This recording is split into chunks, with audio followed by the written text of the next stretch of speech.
Hello, everyone. So, my name's Andrew Meitzer, for those who don't know, and I decided to start a YouTube channel, and this is my first video about Caligula, the infamous emperor of Rome. So, I recently watched a documentary about Caligula that I thought was really fascinating, and I thought that amateur people who are interested in history, like me, who don't know anything about him, might want to know something about him too. So, in this documentary that I recently watched about him, there was a whole lot of fascinating information that I didn't know about him before because I hadn't really heard about anything at all about him before. And it's so fascinating to learn about fucked up rulers throughout history and all the crazy shit that they did. Um, there are countless real life examples of basically Game of Thrones style stories. I mean, I love the Game of Thrones books and the show, but there's so many real examples throughout history that are just like Game of Thrones, and Caligula is one of them in my opinion. So, he apparently ruled Rome about 20 years after Jesus Christ's death. Um, he only ruled for about 1400 days.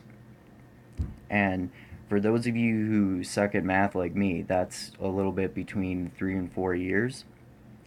He was a crazy and violent ruler, and he was famous for brutal outbursts and debauchery. And he liked watching people being slowly tortured to death. After he became emperor, he killed his cousin, who was only successor to the throne. So then he could maintain his legacy, right? Because he saw himself as like amazing, and he didn't want anyone to take his throne, obviously. He also made his sister the first Roman citizen to be officially declared a god. And there were also rumors of them having a sexual relationship. So, it's they might just be rumors, but he might have had sex with his sister fairly often and made her a god because of that. Incest preserves legacies, right? So, Caligula had a prize thoroughbred racehorse that he wanted to make consul of the Senate, which basically means that his horse would be in charge of the government. Uh, some people would say that this wouldn't be that different from the way politics work today anyway, but that's a separate issue. Um, he loved his horse so much that Caligula gave his horse the same breastplate as the horse that Alexander the Great had. So that his horse had the same breastplate as that of Alexander the Great.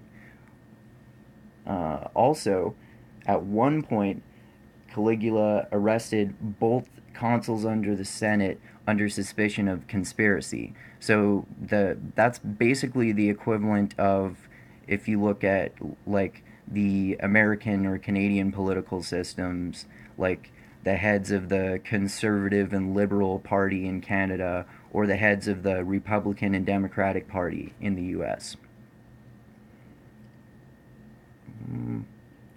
Oh yeah, so it turned out that his paranoid intuitions, at least in this case, were probably correct, and he discovered an elaborate conspiracy against him with these two consuls. So that didn't go well for them, to say the least. And so, like pretty much all dictators throughout history, in my opinion, or at least a lot of them, he was really paranoid and did a lot of crazy shit because of he was insecure about his power and status. So, one of the things that he wanted to do to secure his legacy was invade Britain, and he wanted to do this to, in his mind, surpass the legacy of Alexander the Great, because apparently Alexander the Great tried and failed to conquer Britain, So, um, so he sent, so he sent his soldiers there, and he, one like unusual and crazy thing that he did was he literally had his soldiers attack the sea, because the sea was seen as the edge of the world. So if you attack the edge of the world and you've conquered the edge of the world, then you're de facto the ruler of the entire world, or in the entire world rather, in the twisted logic of your crazy dictator mind, right? Um, so unsurprisingly, the invasion of Britain failed. I mean, I don't know that much about theories about why it failed, but it seemed like he wasn't really that organized in terms of launching attacks and invasions on places. Uh, so Caligula, another crazy and unusual thing that Caligula did to secure his legacy and like prop up his ego and stuff like that, is that he sunk an entire fleet of ships so he could build a 3 mile long bridge. Now, he did this to copy what Xerxes did when he ruled the Persian Empire.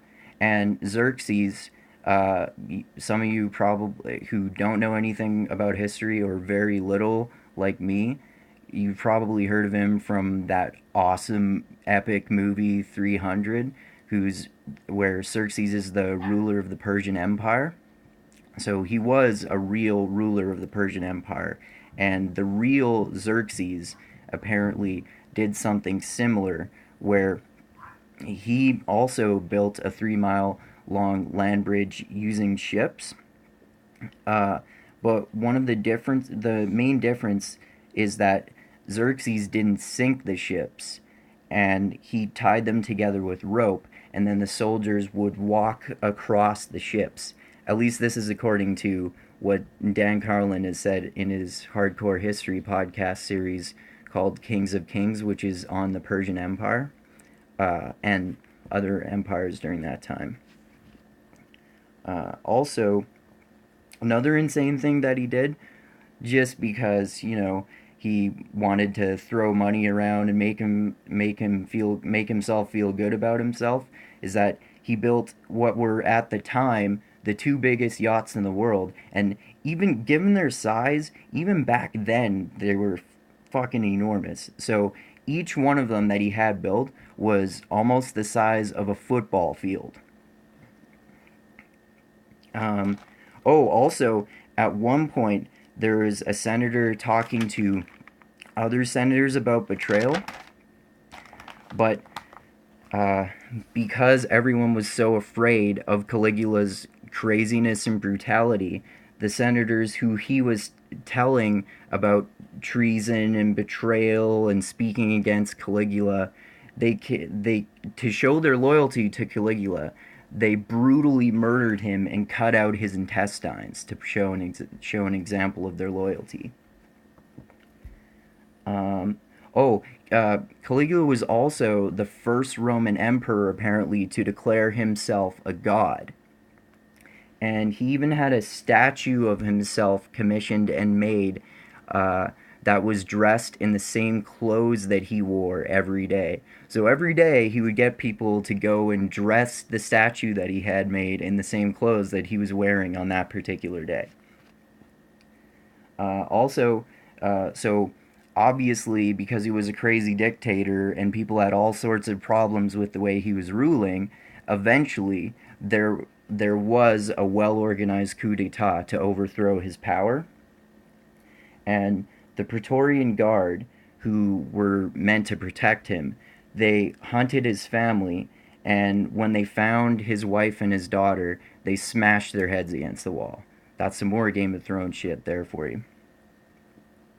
So the one of the one of the Praetorian guards killed Caligula, and he was the only one who was executed for his crime. None of the other people who killed his wife and daughter or anyone else involved with the coup were punished, as far as I know anyway, in any way whatsoever. So the person who became the emperor of Rome after Caligula was Claudius, who was Caligula's uncle. Uh, so everyone in general was so displeased with what Caligula did as emperor that they removed all traces of his rule, or at least they tried to, since we can hear about him now, obviously.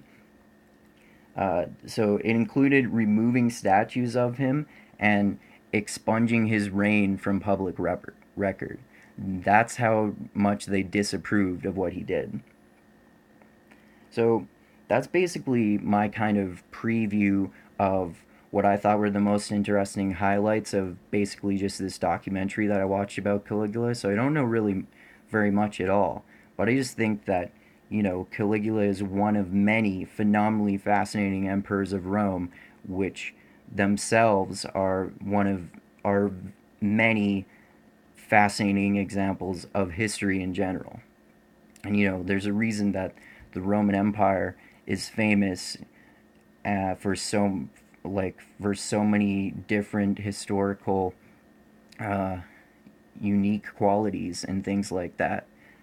Um, and basically, the I did this as my first video because I've been inspired by amazing podcasts by people like Dan Carlin and Daniele Bolelli, who are awesome historians who I learned about at first from Joe Rogan's podcast. And Dan Carlin has an awesome and fucking fascinating history podcast that is like exponentially better than anything that I could ever do, called Hardcore History. And Daniele Bolelli also has an awesome podcast called History on Fire. So check those out if you want to be amazed and fascinated at just so many fascinating and excellent stories in history. So I just love learning about history, and I love learning about anything in general, really. But history is so fascinating, in my opinion, because they're brutal and complex stories that might actually be true. So if with most stories in history, if you present them in creative enough ways, that's why it's easier, in my opinion, to get a lot of people to learn about history if you just because you can just tell stories about it rather than like I like the so-called hard sciences like physics and chemistry and stuff, but it's more difficult perhaps to tell stories about that than it is with history. So that's why I love history. And anyway, learning is awesome. So if you like this video, consider donating to me on Patreon. I'll put a link somewhere around here, or if not, just search Andrew Meintzer on Patreon. Andrew, and then my last name is spelled Meintzer. Or if you look up my blog too, called Mindgasms, then you can find the link on there too, and I write a lot of blogs about similar issues like this. If you don't want to just stare at my boring hipster face and you would rather read. Alright. So, anyway, thanks so much for everyone who's already my patron on Patreon, and thanks so much for anyone else who decides to be. It means a lot to me because it can help me achieve my dreams of writing professionally and getting into this whole YouTube thing professionally also, hopefully. But anyway, the main point of this is that Caligula is a fascinating, brutal dictator who reminds me of Game of Thrones, and learning is awesome. Alright, thank you everyone. You're all beautiful, and I love you all.